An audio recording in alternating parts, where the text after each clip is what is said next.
Okay, so today we're going to talk about two-stage unlocking, which will be a small tutorial on how to activate the two-stage unlocking on your Ford Mondeo MK3.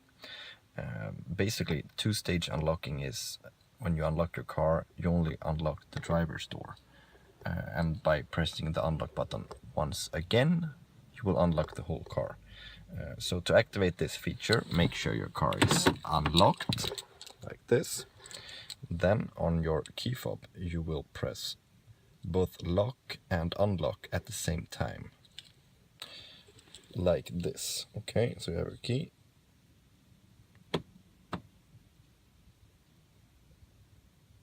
You press it for around 4 seconds, and the way you will see that it's been activated is by your turn signals will flash.